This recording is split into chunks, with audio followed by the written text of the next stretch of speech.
ভাই, এটা অফিস নাকি কবরস্থান? মানুষজন এমনভাবে ফিসফিস করে কথা বলছে যেন এমডি ম্যাডাম সিসিটিভির মাধ্যমে ঠোঁটের নড়াচড়াও পড়তে পারেন। সিরিয়াসলি, এমন পিনপতন নীরবতার মধ্যে আমার হাঁচি চলে আসলে চাকরি থাকবে তো? জিসান তার পাশের ডেস্কে বসা কবির দিকে ঝুঁকে প্রায় নিঃশব্দে কথাটা বলল।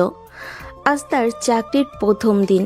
ঢাকার গুলশানের অত্যাধুনিক রয়্যাল গ্রুপ অব ইন্ডাস্ট্রিজ এর মার্কেটিং এক্সিকিউটিভ হিসাবে যোগ দিয়েছে সে। কিন্তু অফিসের পরিবেশ দেখে তার প্রাণোচ্ছল মনটা একদম চুপসে গেছে। কবির এই অফিসের পুরনো কর্মচারী। কম্পিউটার স্ক্রিন থেকে চোখ না সরিয়েই চাপা গলায় উত্তর দিল। জিসান ভাই, প্রথম দিনে এত সাহস কই পান? এখানকার বাতাসেও মাইক্রোফোন লাগানো থাকতে পারে। আর হাঁচি দেওয়ার আগে অ্যাপয়েন্টমেন্ট নিয়ে রাখবেন তানিয়া চৌধুরীর পার্সোনাল অ্যাসিস্ট্যান্ট মারিয়া আপার কাছ থেকে। তাহলে চাকরিটা বাঁচলেও বাঁচতে পারে। জিসান অবাক হওয়ার ভান করে বলল, বলেন কি? তাহলে তো বাথরুমে যাওয়ার জন্য লিখিত আবেদন করতে হবে। আচ্ছা, এই তানিয়া চৌধুরী কি মানুষ নাকি টার্মিনেটর সিনেমার কোনো রোবট? হাসেন টাসেন না কখনো? হাসি? ভাই, তানিয়া ম্যাডামের হাসি দেখা আর ঢাকার রাস্তায় জ্যাম ছাড়া চলাফেরা করা একই জিনিস, অসম্ভব। রহমান চৌধুরীর একমাত্র মেয়ে, বাবার হার্ট অ্যাটাকের পর বিদেশ থেকে এসেই কোম্পানির দায়িত্ব নিয়েছেন। বয়স কম, কিন্তু মেজাজ হিটলারের মতো। অপ্রয়োজনীয় একটা শর্তেও তিনি সহ্য করতে পারেন না। জিসান একটা দীর্ঘশ্বাস ফেলে নিজের চেয়ারে হেলান দিল। বুঝলাম। তাহলে মনে হয় আমার কমেডি ক্যারিয়ারের এখানে ইতি। এখন থেকে আমাকেও রোবটের মতো আচরণ করতে হবে। Good morning ma'am. Yes madam. ফাইলটা হয়ে গেছে ম্যাম। কথাটা বলেই জিসান তার ফোনটা হাতে নিল। তার কলেজ জীবনের বন্ধু রাশেদের সাথে হোয়াটসঅ্যাপে কথা হচ্ছিল। অফিসের এই দম বন্ধ করা পরিবেশ নিয়ে রাশেদকে একটা যোগ পাঠাতেই সে একটা মিন খুঁজে বের করলো। একটা বিড়ালের ছবি, যে ভয়ে সোফার নিচে লুকিয়ে আছে। তার উপরে ক্যাপশন লেখা, বস যখন ভালো মুডে থাকেন তখন মনে হয় মাসের বেতনটা আগেই পেয়ে গেছি। মিমটা দেখি জিসানের হাসি পেয়ে গেল। সে দ্রুত মিমটা রাশেদকে সেন্ড করতে গিয়ে ভুল করে ফেলল। আঙ্গুলের সামান্য এদিক সেদিক হওয়ায় মিমটা চলে গেল কোম্পানির official group chat royal group all স্টাফে, যেখানে ম্যানেজিং ডিরেক্টর তানিয়া চৌধুরী সহ কোম্পানির প্রায় সবাই আছে।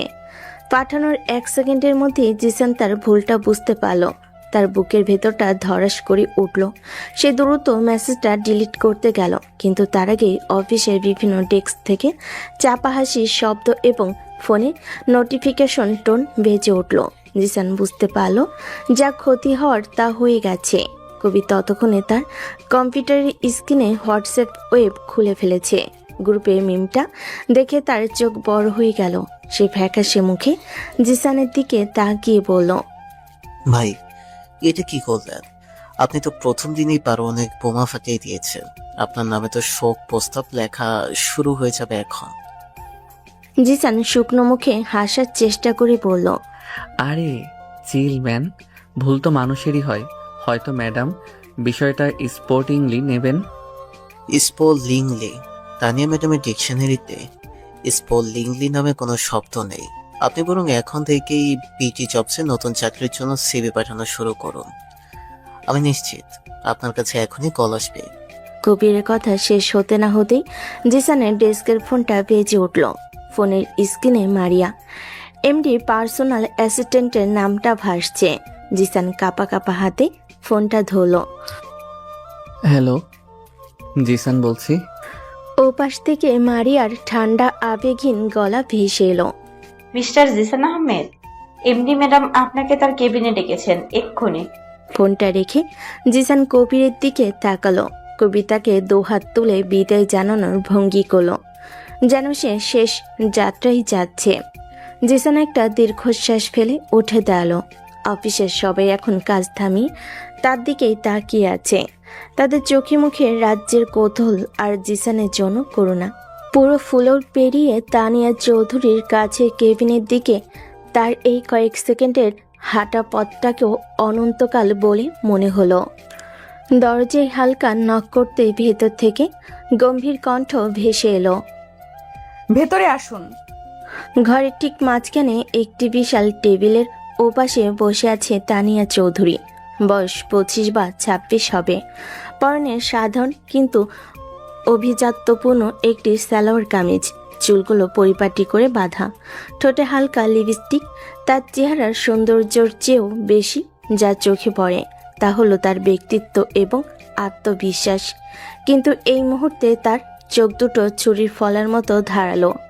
তানিয়া তার ল্যাপটপ থেকে চোখ না তুলেই ইশারায় জিসানকে সামনে চেয়ারে বসতে বলল। জিসান বসার প্রায় 1 মিনিট ধরে পিনপতন নীরবতা। অবশেষে সে ল্যাপটপ থেকে চোখ তুলে সরাসরি জিসানের দিকে তাকালো। তার চাহনি এতটাই শীতল যে জিসানের মনে হলো ঘরের তাপমাত্রা কয়েক ডিগ্রি কমে গেছে। তানিয়া শান্ত কিন্তু ভারী গলায় বলল, মিস্টার জিসান আহমেদ, তাই তো? জিসান স্বাভাবিক থাকার চেষ্টা করে বলল, জি ম্যাডাম। আজ আপনার প্রথম দিন, যদি আমি ভুল না করে থাকি। জি ম্যাডাম, আজই আমার প্রথম দিন। তানিয়া তার ফোনের স্ক্রিনটা জিসানের দিকে ঘুরিয়ে দিল। স্ক্রিনে সেই ভাইরাল হওয়া মিমটা দেখা যাচ্ছে। এটি কি আপনারই কাজ? জি ম্যাডাম, তবে এটা একটা দুর্ঘটনা। আমি আসলে আমার এক বন্ধুকে পাঠাতে গিয়ে ভুল করে। দুর্ঘটনা? মিস্টার আহমেদ, রয়্যাল গ্রুপ একটি $multi-million কোম্পানি। এখানে আমরা দুর্ঘটনাকে প্রশ্রয় দেই না। আপনি কি আমাদের কোম্পানির পলিসি পড়েননি? অফিসের অফিসিয়াল প্ল্যাটফর্মে এই ধরনের বিষয়বস্তু শেয়ার করা কঠোরভাবে নিষিদ্ধ। জিসান এবার একটু নড়েচড়ে বসল, মনে মনে বলে, বুঝতে পেরেছি, এখানে সাধারণ ক্ষমা চেয়ে কোনো লাভ হবে না, খেলাটা অন্যভাবে খেলতে হবে। আমি মুখের হাসিটা বজায় রেখেই বললাম, আমি অবশ্যই কোম্পানির পলিসি পড়েছি ম্যাডাম, আর আমি সেটার প্রতি সম্পূর্ণ শ্রদ্ধাশীল। কিন্তু আমি যদি বলি এটা ঠিক দুর্ঘটনা ছিল না, বরং একটা উদ্দেশ্যমূলক পরীক্ষা ছিল। তানিয়া প্রথমবারের মতো কিছুটা অবাক হলো। তার ভুরু সামান্য কুঁচকে গেল। পরীক্ষা? কিসের পরীক্ষা? হিউমার সেন্সের পরীক্ষা ম্যাডাম। আমি মার্কেটিংয়ের লোক, আমার কাজ হলো মানুষের সাইকোলজি বোঝা। আমি যখন অফিসে ঢুকলাম তখন দেখলাম এখানকার পরিবেশটা একটু বেশি গম্ভীর। আমার মনে হলো এখানকার এমপ্লয়িরা হয়তো প্রচণ্ড চাপের মধ্যে কাজ করেন। তাই আমি দেখতে চেয়েছিলাম তাদের মধ্যে হিউমাররা রসবোধ কতটা জীবন্ত বা রসবোধ কতটা জীবন্ত আছে। কারণ আমার বিশ্বাস যে টিমের হিউমার সেন্স ভালো তাদের কাজের মানও ভালো হয়, তারা যে কোনো চাপ সহজে মোকাবেলা করতে পারে। আর সত্যি বলতে ম্যাডাম, আমি খুবই আনন্দিত যে মাত্র 10 সেকেন্ডের মধ্যে প্রায় 70% কর্মচারী মিমটাতে রিয়্যাক্ট করেছেন। এটা প্রমাণ করে এই অফিসের কর্মীরা মানসিকভাবে বেশ সুস্থ এবং প্রাণবন্ত। জিসান এক নিঃশ্বাসে কথাগুলো বলে থামলো। তার মুখে এমন এক ভাব যেন সে সত্যি এক গভীর গবেষণা করে এই সিদ্ধান্তে পৌঁছেছে। তানিয়া কয়েক মুহূর্ত জিসানের দিকে তাকিয়ে রইল। তার চেহারায় বিস্ময় এবং বিরক্তি মেশানো এক অদ্ভুত অভিব্যক্তি। সে হয়তো তার জীবনে এমন উত্তর শোনেনি। জিসানের তাৎক্ষণিক বুদ্ধিমত্তা এবং পরিস্থিতি সামাল দেওয়ার ক্ষমতা তাকে অবাক করলো। সে তা প্রকাশ করল না। সে আগের মতোই গম্ভীর মুখে বলল, মিস্টার আহমেদ, আপনার এই সোশ্যাল এক্সপেরিমেন্টের থিওরিটা বেশ আকর্ষণীয়, কিন্তু মার্কেটিং এর সৃজনশীলতা দেখানোর জন্য কোম্পানির বোর্ডরুম আছে, হোয়াটসঅ্যাপ গ্রুপ নয়। আপনার এই সেন্সটা যদি কাজের মধ্যে দেখাতে পারেন তাহলে আমি বেশি খুশি হব। অবশ্যই ম্যাডাম, আমি আপনাকে হতাশ করব না।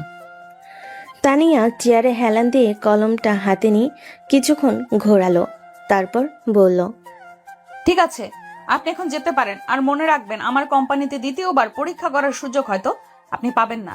ধন্যবাদ ম্যাডাম। জিসান কেবিন থেকে বেরিয়ে আসার পর তানিয়া চেয়ারে হেলান দিয়ে একা একাই হাসল। হাসিটা ছিল খুবই ক্ষণস্থায়ী, কিন্তু জিসানের অপ্রত্যাশিত উত্তরটা তার বরফ শীতল মেজাজের সামান্য হলো নাড়া দিয়েছিল। জিসান মনে মনে বলে, যাক বাবা, আজকের মতো বেঁচে গেলাম, না হলে এই চাকরিটাও যেত হাত থেকে। সে নিজের ডেস্কে ফিরে আসতেই কবির প্রায় ঝাঁপিয়ে পড়ল। কি হলো ভাই, পদত্যাগপত্রে সই করিয়েছেন নাকি সরাসরি বরখাস্ত? জিসান চেয়ারে বসে একটা ভাব নিয়ে বলল, আরে না ম্যাডাম, আমার আইডিয়ায় খুব ইমপ্রেসড হয়েছেন। তিনি আমাকে পুরো কোম্পানির এমপ্লয়ীদের মেন্টাল হেলথ এবং হিউমার লেভেল নিয়ে একটা রিপোর্ট তৈরি করতে বলেছেন। বলেন কি, সত্যি? আরে ধুর, মজা করছিলাম। চাকরিটা এই যাত্রায় বেঁচে গেছে। তবে ম্যাডাম এমনভাবে তাকালেন যেন আমি তার পার্সোনাল কফিতে লবণ মিশিয়ে দিয়েছি। যাই হোক, প্রথম দিনের পরিচয় পর্বটা বেশ জমজমাট হলো, তাই না? ভাই, আপনার সাহস আছে বটে, তো সাবধানে থাকবেন। আপনি বাঘের কাছায় ঢুকে পড়েছেন। এখানে টিকে থাকতে হলে শুধু বুদ্ধি দিয়ে হবে না, ভাগ্যেরও জোর থাকতে হবে। জিসান মুচকি হেসে কম্পিউটার স্ক্রিনের দিকে তাকালো। সে মনে মনে বলল, খেলাটা তো মাত্র শুরু হলো বন্ধু। দাবা খেলায় প্রথম চালটা একটু অন্যরকমই দিতে হয়। জিসানের প্রথম দিনটা এভাবে কেটে গেল। দ্বিতীয় দিন সকাল 11টায় কনফারেন্স রুমের পিনপতন নীরবতার মধ্যে মার্কেটিং হেড আসলাম সাহেব তার নিরাপদ এবং গতানুগতিক আইডিয়াটা উপস্থাপন করলেন। আমার মনে হয় আমাদের সিট বেবি লোকেশনের জন্য একটা ইমোশনাল ক্যাপ্টেন করা উচিত। বিজ্ঞাপনে একজন মা তার সন্তানের যত্ন নিচ্ছেন, এমন দৃশ্য থাকবে। এটা মানুষের মনে অবস্থা তৈরি করবে। বোর্ডরুমে উপস্থিত সবাই মাথা নেড়ে সায় দিল, যেন এর চেয়ে ভালো কিছু আর হতেই পারে না। তানিয়া যে মিটিংয়ের শুরু থেকে চুপচাপ সবার কথা শুনছিল, সে জিসানের দিকে তাকালো। মিস্টার জিসান, আপনার প্রথম দিন তো বেশ পরীক্ষা নিরীক্ষা করে কাটালেন। আজ আপনার কাছ থেকে কাজের কিছু আইডিয়া শোনার অপেক্ষায় আছি। এই প্রজেক্ট নিয়ে আপনার কোনো ভিন্ন চিন্তা আছে? তানিয়ার কণ্ঠের মধ্যে হালকা ব্যঙ্গের সুরটা জিসানের কান এড়ালো না। সে বুঝতে পারল গতকালের সেই মিম কাণ্ডের রেশ এখনো রয়ে গেছে। অফিসের সবাই জিসানের দিকে তাকালো, তাদের চোখে মুখে কৌতূহল। নতুন ছেলেটা এখন কি বলে সেটাই দেখার বিষয়। জিসান উঠে দাঁড়িয়ে মৃদু হাসল। ধন্যবাদ ম্যাডাম। আসলাম স্যারের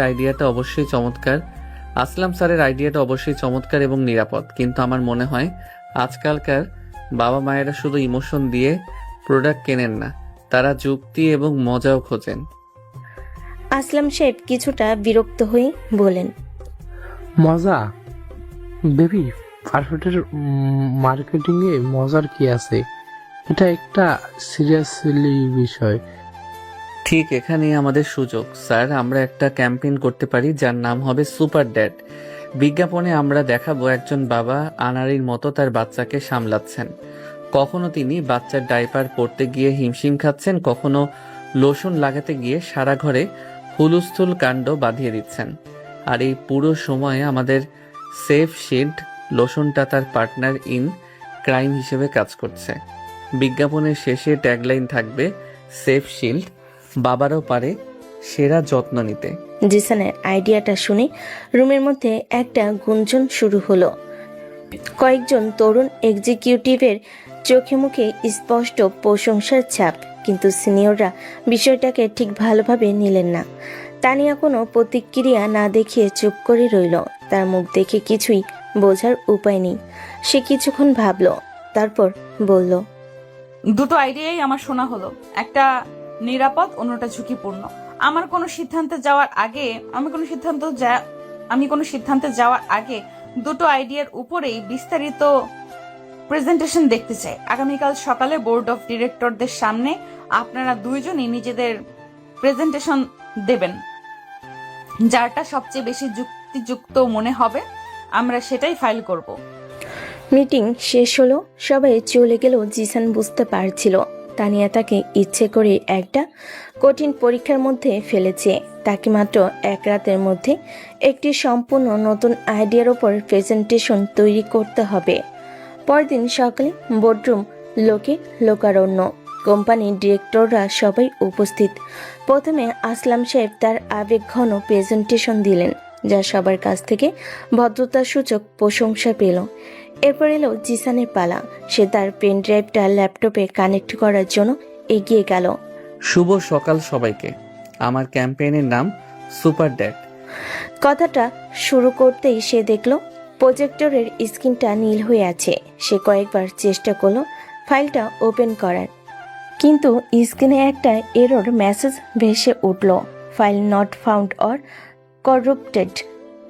জিসানের বুকের ভেতরটা স্যাত করে উঠল। সে নিশ্চিত গতকাল রাতেও ফাইলটা ঠিক ছিল।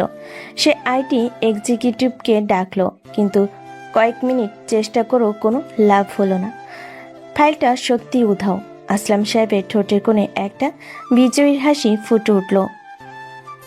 অন্য ডিরেক্টররাও অধৈর্য হয়ে উঠেছেন। তানিয়া শান্ত কিন্তু কঠোর গলায় বলল, মিস্টার জিসান, আমাদের হাতে বেশি সময় নেই।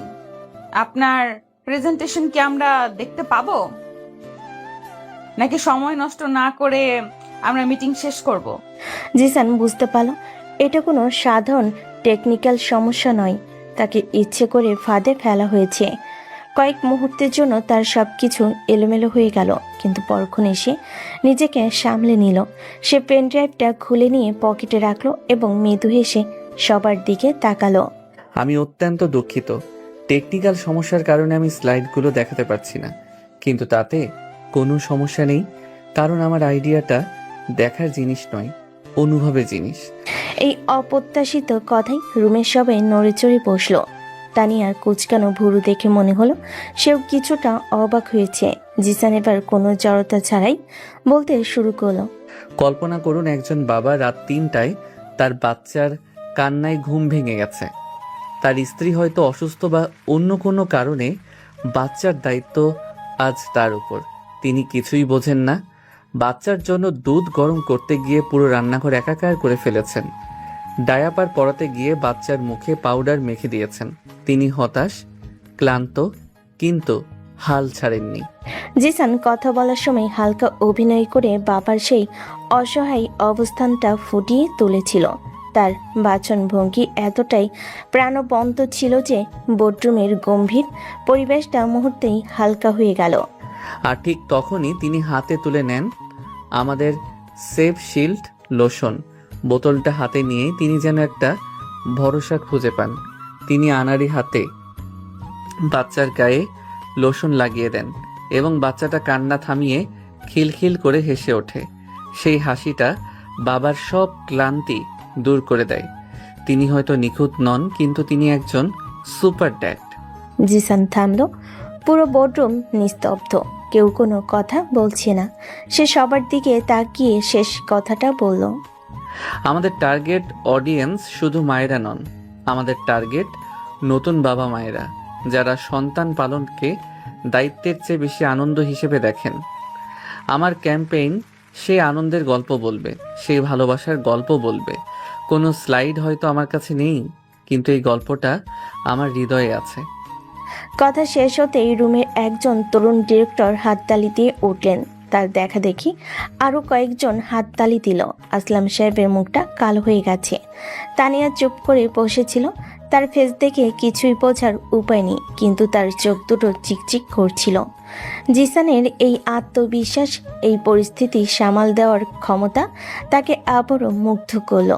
যে ছেলেটাকে সে ভেবেছিল শুধু ভাড়ামো করতে পারে, তার ভেতরে যে এমন একজন অসাধারণ গল্পকার লুকিয়ে আছে তা সে কল্পনাও করতে পারেনি। মিটিং শেষে সবাই যখন চলে যাচ্ছে, তানিয়া জিসানকে ইশারায় দাঁড়াতে বলল, প্রেজেন্টেশনটা ভালো ছিল মিস্টার জিসান। আপনার ফাইলটা কেন ওপেন হলো না সেটার আমি তদন্ত করব। কেউ যদি ইচ্ছে করে এটা করে থাকে, তাহলে তাকে তার পরিণতির জন্য প্রস্তুত থাকতে হবে। ধন্যবাদ ম্যাডাম, তবে আমার মনে হয় মাঝে মাঝে টেকনিক্যাল সমস্যা আমাদের জন্য নতুন সুযোগ তৈরি করে দেয়। তানিয়া তার দিকে কিছুক্ষণ তাকিয়ে থেকে শুধু বলল, আপনার সুপার ড্যাড ক্যাম্পেইনটা আমরা ফাইল করেছি, প্রস্তুত থাকবেন, সামনে অনেক কাজ। এই বলে তানিয়া কোনো দিকে না তাকিয়ে নিজের কেবিনের দিকে হেঁটে গেল। জিসান বুঝতে পারল বুদ্ধির এই যুদ্ধে সে আরও এক ধাপ এগিয়ে গেল। জিসান শুধু একটা ক্যাম্পেইন জেতেনি, সে তার বসের বিশ্বাসও একটু একটু করে জিততে শুরু করেছে। এর সবাই নিজের নিজের ডেস্কে এসে কাজে মন দিল। 2-3 ঘন্টা পর হঠাৎ অফিসে কেউ একজন চিৎকার করে উঠল। বিকট শব্দে ফায়ার অ্যালার্ম বেজে উঠতেই পুরো অফিসে একযোগে চাঞ্চল্য দেখা গেল। কম্পিউটারের স্ক্রিন থেকে মুখ তুলে সবাই ছোটাছুটি শুরু করে দিয়েছে। কবির জিসানের হাত ধরে টান দিয়ে বলল, ভাই উঠুন, এটা ফায়ার ট্রায়াল, এখনই বের হতে হবে, নাহলে সিকিউরিটি এসে টেনে হিস্ট্রি বের করবে। জিসান উঠে দাঁড়ালো। সবাই নিয়ম মেনে জরুরি নির্গম পথের দিকে দ্রুত পায়ে হেঁটে যাচ্ছে। তাড়াহুড়োর মধ্যে জিসানের চোখ পড়ল তানিয়ার কেবিনের দিকে। সে দেখল তানিয়াও অন্যদের সাথে পেরিয়ে আসছে, কিন্তু তার মুখে রাজ্যের চিন্তা। তানিয়া তার পার্সোনাল অ্যাসিস্ট্যান্ট মারিয়াকে পেয়ে ফিসফিস করে বলল, মারিয়া, আমার ডায়েরিটা আমি ওটা টেবিলের উপর ফেলে এসেছি। ওটার মধ্যে খুব জরুরি কিছু কাগজপত্র আছে। কিন্তু ম্যাডাম, এখন তো ভেতরে যাওয়ার কোনো উপায় নেই, সিকিউরিটি কাউকে ঢুকতে দেবে না। তানিয়া কপালে হাত দিয়ে সিঁড়ির দিকে এগোতে লাগলো। তার চিন্তিত মুখটা জিসানের নজর এড়ালো না। সে বুঝতে পারল কিছু একটা গন্ডগোল হয়েছে। সবাই যখন নিচের দিকে নামছে, জিসান হঠাৎ করে ঘুরে দাঁড়ালো। কবির অবাক হয়ে জিজ্ঞেস করলো, আরে আরে কোথায় যাচ্ছেন? এদিকে তো সিকিউরিটি। আপনি যান, আমি এখনই আসছি। এই বলে জিসান সিকিউরিটির চোখ এড়িয়ে দৌড় আবার ফ্লোরের দিকে দৌড় দিল। তার লক্ষ্য তানিয়ার কেবিন। একজন সিকিউরিটি গার্ড তাকে দেখে বলে, এই ছেলে, কোথায় যাচ্ছ? বলে চিৎকার করলো জিসান। ততক্ষণে কাঁচের দরজা ঠেলে ভিতরে ঢুকে পড়েছে। কেবিনের ভিতরে সবকিছু সিমসাম পরিপাটি। জিসান দ্রুত তানিয়ার বিশাল টেবিলের দিকে এগিয়ে গেল। টেবিলের এক কোণে সে দেখল চামড়ার মলাটে বাঁধানো একটি সুন্দর ডায়েরি পড়ে আছে। সে দ্রুত ডায়েরিটা হাতে তুলে নিল। বেরিয়ে আসার সময় তাড়াহুড়োয় ডায়েরিটা তার হাত থেকে ফসকে নিচে পড়ে গেল। আর ঠিক তখনই ডায়েরিটা একটা নির্দিষ্ট পাতা থেকে খুলে গেল। জিসানের চোখ অনিচ্ছা সত্ত্বেও খোলা পাতাটির উপর আটকে গেল। হাতের লেখাগুলো খুব সুন্দর এবং গোছানো, কিন্তু তার মধ্যে লুকিয়ে আছে গভীর যন্ত্রণা। লেখা ছিল, বাবা, আজ আবার তোমার শরীরটা খারাপ করেছে। ডাক্তার বলেছে চিন্তার কিছু নেই, কিন্তু আমি তো জানি তুমি কতটা কষ্ট পাচ্ছ। সবাই আমাকে বলে আমি নাকি খুব শক্তিশালী, কোম্পানির এত বড় দায়িত্ব একা সামলাচ্ছি। কিন্তু সত্যিটা হলো আমি প্রতিদিন রাতে ভয় ঘুমাতে পারি না।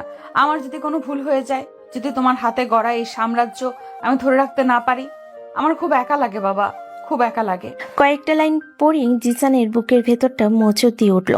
এই প্রথম সে কঠিন অহংকারী বস তানিয়া চৌধুরীর আড়ালে লুকিয়ে থাকা একজন সাধারণ চিন্তিত মেয়ের পরিচয় পেল, যে তার অসুস্থ বাবার জন্য ভয় পায়, যে বিশাল দায়িত্বের বোঝাই ক্লান্ত। হঠাৎ বাইরে থেকে পায়ের আওয়াজ পেয়ে জিসানের হুঁশ ফিরল।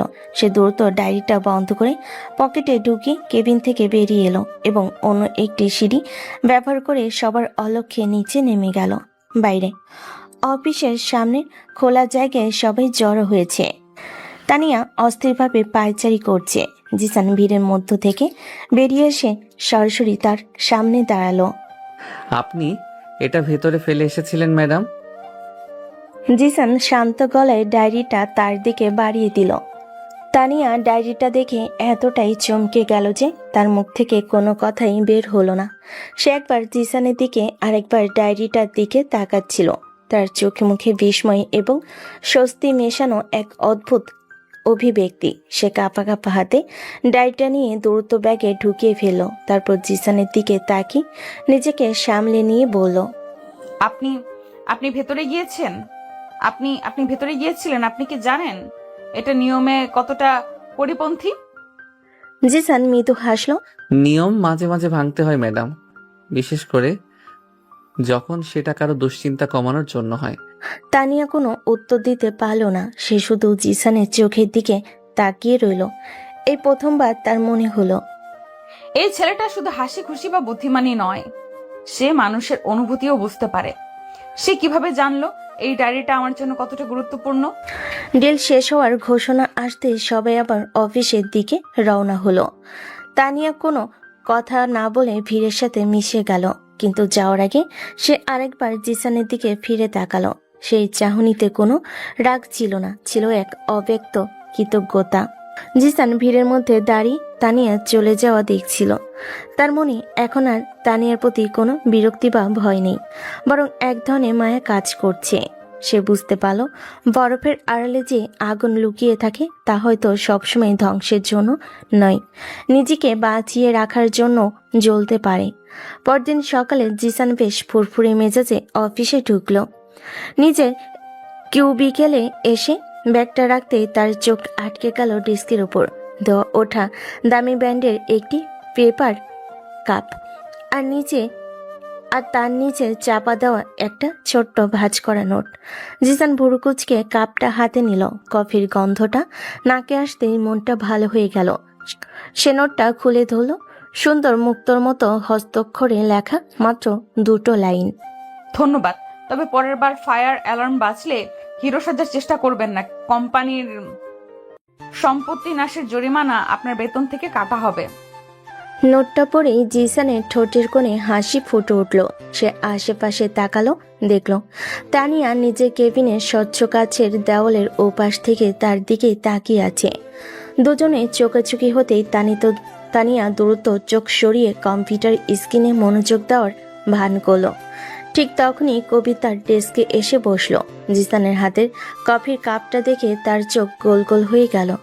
বাহ ভাই, সকাল সকাল এমন ব্র্যান্ডের কফি, কোনো স্পেশাল কারণ আছে নাকি?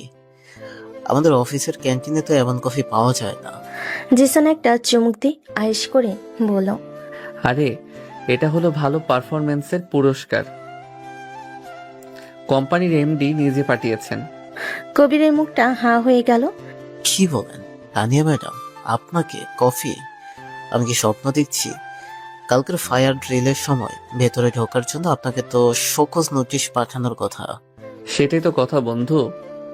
জিসান নোটটা ভাঁজ করে পকেটে রাখতে রাখতে বলল, যাকে সবাই বাঘ মনে করে সেও তো মাঝে মাঝে থাবা লুকোতে জানে। তবে তার ভাষায় ধন্যবাদটাও হুমকির মতোই শোনায়। হুমকির মতো মানে? কি লেখা নোটে? তেমন কিছু না, হা হা হা। শুধু লেখা আছে আমার বেতন থেকে জরিমানা কাটা হবে। তাহলে এটা পুরস্কার হলো কি হবে? আরে বোকা, এটাই তো তার বলার ধরন। ধন্যবাদ শব্দটার সাথে একটা হুমকি ফ্রি না দিলে তো আর তানিয়া চৌধুরীর ব্যক্তিত্ব বজায় থাকে না। কফির স্বাদটা কিন্তু দারুণ, মনে হচ্ছে উনি আমার পছন্দের ফ্লেভারটাও জানেন। কথাটা বলেই জিসান আবার তানিয়ার কেবিনের দিকে তাকালো। সে দেখল তানিয়া এখনো কাজের ফাঁকে আর চোখে তাকিয়ে দেখছে। জিসান দুষ্টামি করে কফির কাপটা উঁচিয়ে তাকে একটা স্যালুট জানালো।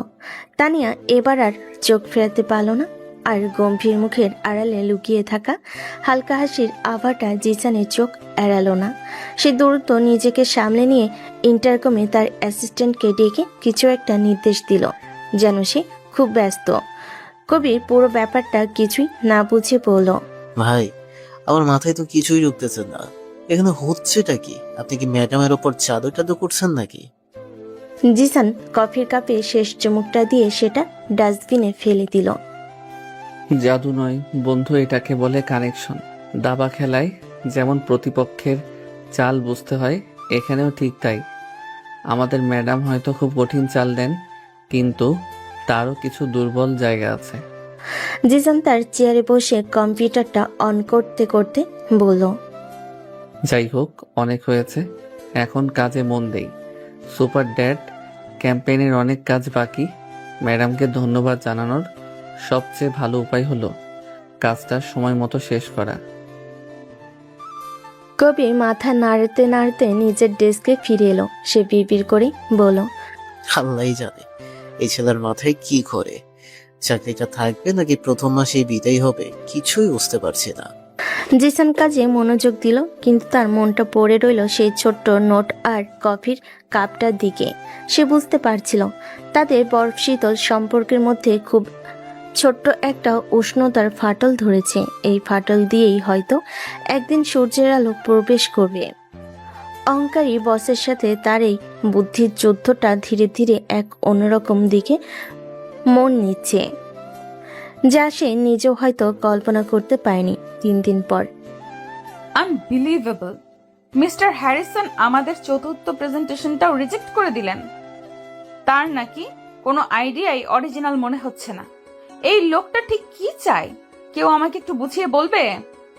তানিয়া রাগে তার কেবিনের ভিতর পায়চারি করছিল আর এই কথাগুলো বলছিল। তার কপালে চিন্তার ভাঁজ স্পষ্ট। গ্লোবাল টেক্সটাইলস এর সিও মিস্টার ডেভিড হ্যারিসন গত 2 দিন ধরে তাদের পুরো মার্কেটিং টিমকে নাজেহাল করে ছেড়েছেন। মার্কেটিং হেড আসলাম সাহেব হতাশ গলায় বলেন, এটা একটা সিরিয়াস বিষয় ম্যাডাম। আমরা তো আমাদের সেরা আইডিগুলো দেখছি। আমার মনে হয় এই ক্লায়েন্টকে সন্তুষ্ট করা প্রায় অসম্ভব। লোকটা খুবই খিটখিটে। তানিয়া ফাইলটা ছুঁড়ে ফেলে বলল, ইম্পসিবল বলে কোনো শব্দ আমার ডিকশনারিতে নেই। আসলাম সাহেব, এই ডিলটা আমাদের কোম্পানির জন্য কতটা জরুরি আপনি জানেন? মিস্টার হ্যারিসনকে আমাদের রাজি করাতেই হবে। প্রয়োজনে সারা রাত জেগে নতুন আইডিয়া তৈরি করুন। গো! সবাই বিমর্ষ মুখে কেবিন থেকেই বেরিয়ে গেল। শুধু জিসান দরজার কাছে দাঁড়িয়ে ইতস্তত করছিল। তানিয়া তার দিকে তাকিয়ে কঠিন গলায় বলল, আপনার কিছু বলার আছে মিস্টার জিসান? নাকি আপনার কাছেও কোনো সুপার ড্যাশ টাইপের আইডিয়া আছে যা শুনে মিস্টার হ্যারিসন আমাদের কোম্পানি থেকেই বের করে দেবেন? তার কথায় স্পষ্ট ব্যঙ্গের সুর। জিসান ভেতরে ঢুকে শান্তভাবে বলল, আইডিয়া মাথার ভেতর থেকে সবসময় আসে না ম্যাডাম, মাঝে মাঝে প্রতিপক্ষের মন থেকেও আইডিয়া বের করতে হয়। আমরা কি মিস্টার হ্যারিসন সম্পর্কে একটু জানার চেষ্টা করেছি? তিনি মানুষটা কেমন, তার পছন্দ অপছন্দ কি? আমারও তো সময় নেই। তিনি আমাদের ক্লায়েন্ট, আমার গবেষণার বিষয় নন। আপনার কাছে কোনো কাজের কথা থাকলে বলুন, না হলে কাজে যান। আমার 10 মিনিট সময় লাগবে ম্যাডাম। জিসান তার ফোনটা বের করে আবার বলল, আমি গত 1 ঘন্টা ধরে মিস্টার হ্যারিসনের সোশ্যাল মিডিয়া প্রোফাইল আর বিভিন্ন ইন্টারভিউ ঘাঁটছিলাম। একটা খুব ইন্টারেস্টিং জিনিস খুঁজে পেয়েছি। কি পেয়েছেন? মিস্টার ডেভিড হ্যারিসন একজন প্রফেশনাল লেভেলের চেস প্লেয়ার। তিনি তার কলেজের চেস চ্যাম্পিয়ন ছিলেন এবং এখনও বিভিন্ন আন্তর্জাতিক টুর্নামেন্টে অংশ নেন। দাবার প্রতি তার আবেগটা মারাত্মক। এই তথ্যটা শুনি তানিয়ার ভাবলেশীন মুখে প্রথমবারের মতো কৌতূহলের ছাপ দেখা গেল। সে সোজা হয়ে বসলো। চেস, তাতে আমাদের কি লাভ? অনেক লাভ ম্যাডাম। দাবা হলো বুদ্ধির খেলা, স্ট্র্যাটেজির খেলা।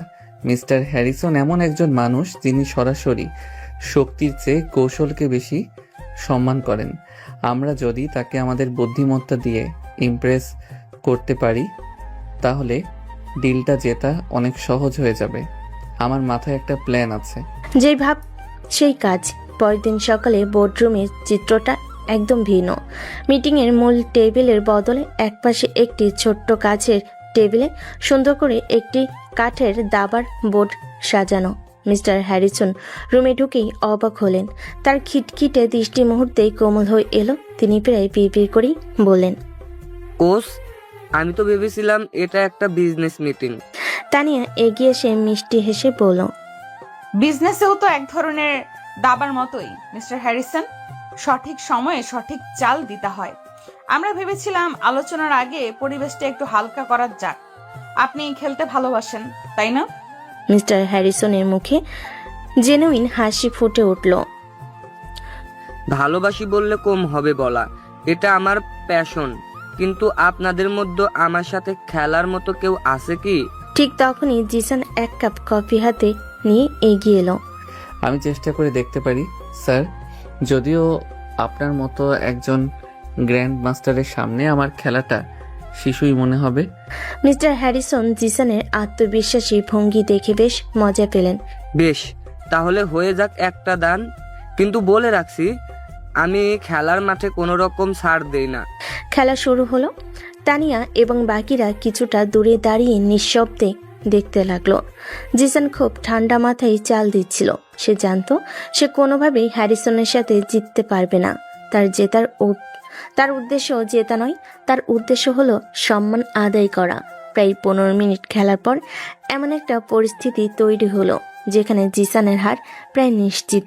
জিসান তার শেষ চালটা দেওয়ার আগে কিছুক্ষণ ভাবল, তারপর রাজার গুটিটা আলতো করে শুইয়ে দিয়ে হেসে বলল, চেকমেট।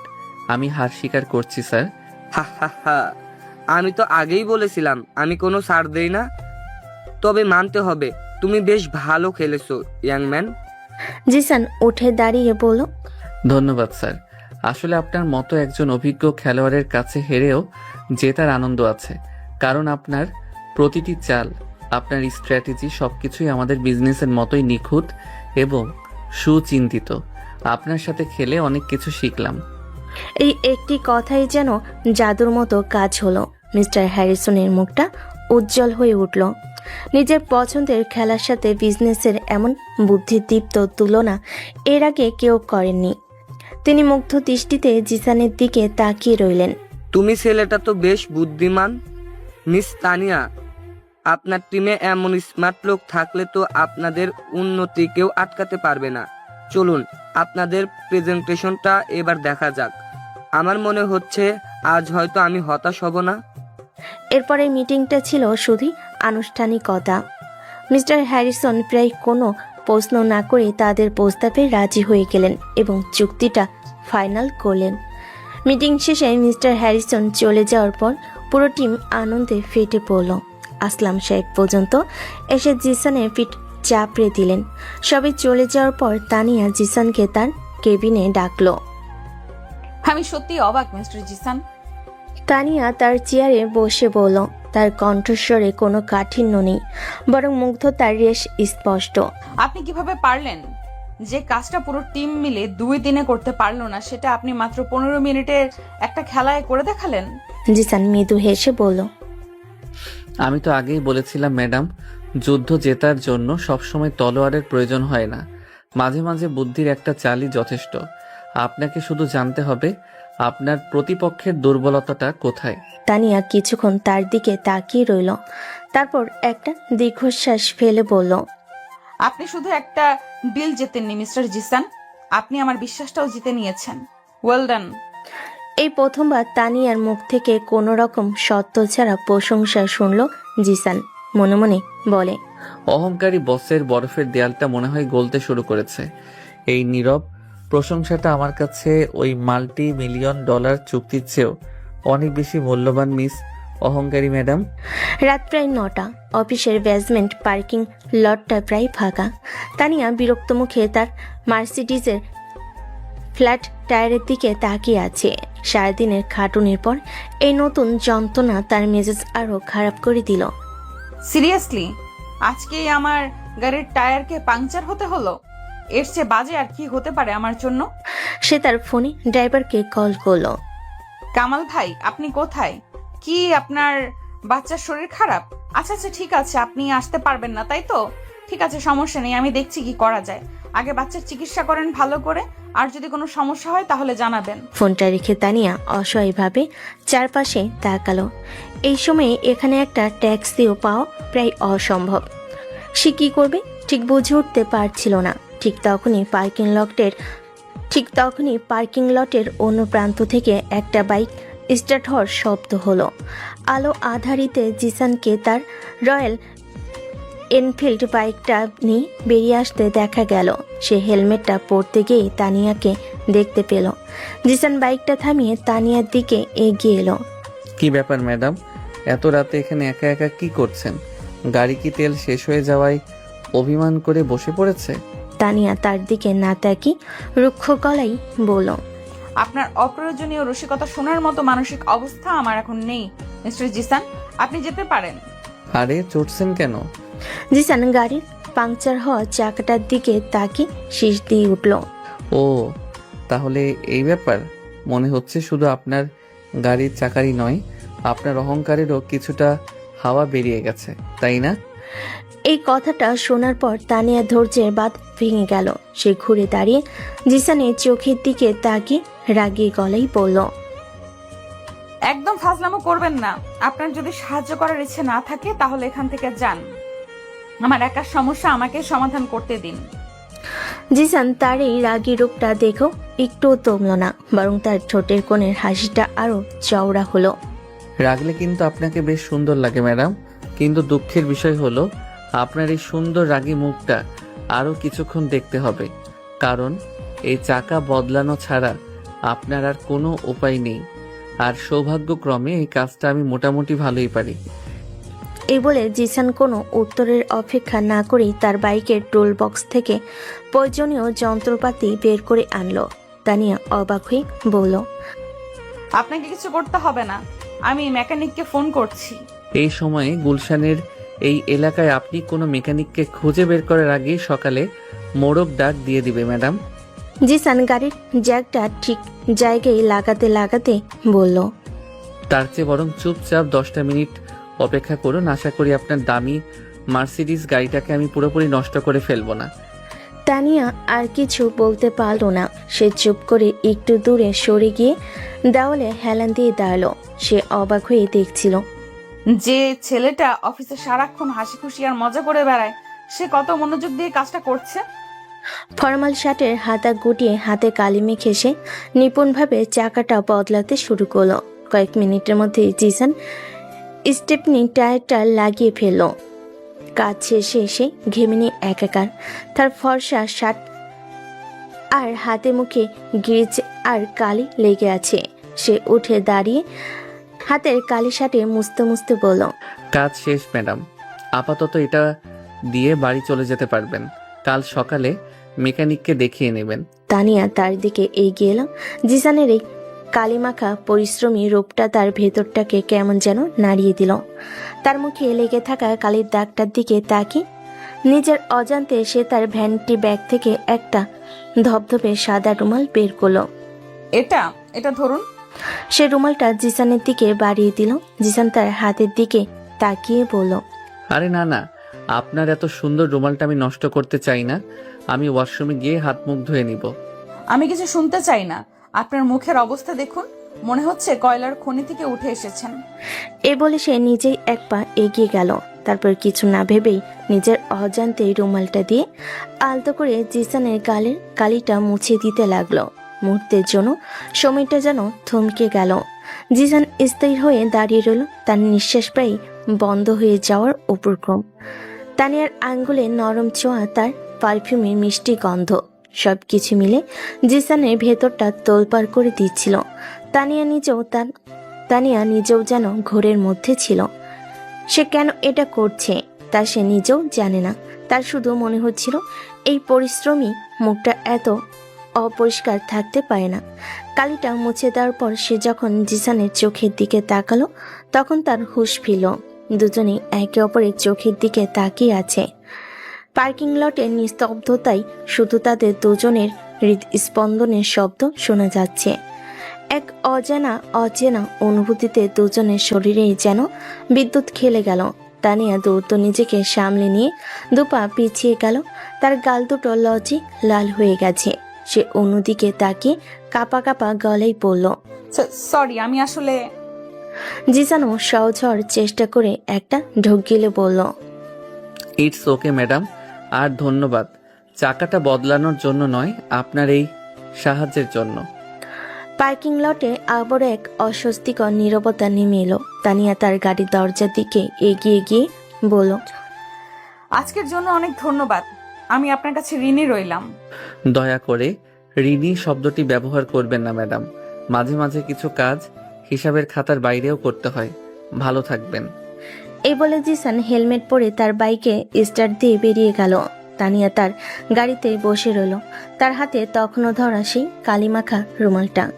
সে রুমালটার দিকে তাকিয়ে রইল। তার হৃৎপিণ্ড তখনও অস্বাভাবিক দ্রুত গতিতে চলছে। সে বুঝতে পারছিল না তার সাথে ঠিক কি হলো, কিন্তু একটা বিষয় সে নিশ্চিত ছিল, আজকের এই রাতের ঘটনাটা সে সহজে ভুলতে পারবে না। অহংকারী বসের খোলসের ভেতর থেকে একজন নারী মন যেন উকি দিয়ে গেল, যার কারণ সে নিজেও জানে না। আরো 2 দিন পর ম্যাডাম, সুপার ড্যাড ক্যাম্পেইনের ফাইনাল বাজেটটা অ্যাপ্রুভালের জন্য আপনার সাইন লাগবে। আর মিস্টার হ্যারিসনের সাথে চুক্তির কাগজপত্র রেডি। আপনি একবার চোখ বুলিয়ে নিলেই। সন্ধ্যা 7টা। জিসান তানিয়ার কেবিনে দাঁড়িয়ে নিজের কাজের আপডেট দিচ্ছিল। তানিয়া মনোযোগ দিয়ে ফাইলগুলো দেখছিল। পুরো অফিসে তখন কেমন একটা শান্ত ঘরোয়া পরিবেশ। বেশিরভাগ কর্মী চলে গেছে। হঠাৎ তানিয়ার ব্যক্তিগত ফোনটা বেজে উঠল। স্ক্রিনে হসপিটাল লেখাটা দেখেই তার মুখটা ফ্যাকাশে হয়ে গেল। সে দ্রুত ফোনটা তুলে নিল। হ্যালো, হ্যাঁ আমি তানিয়া চৌধুরী বলছি। কি, বাবার অবস্থা আবার খারাপ হয়েছে? কিন্তু সকালেও তো কথা বললাম। ঠিক আছে, আপনারা চিন্তা করবেন না, আমি এক্ষুনি আসছি। রাখতেই তানিয়ার হাত পা কাঁপতে শুরু করলো। তার চোখে জল প্রায় কেবিনে আসার উপক্রম।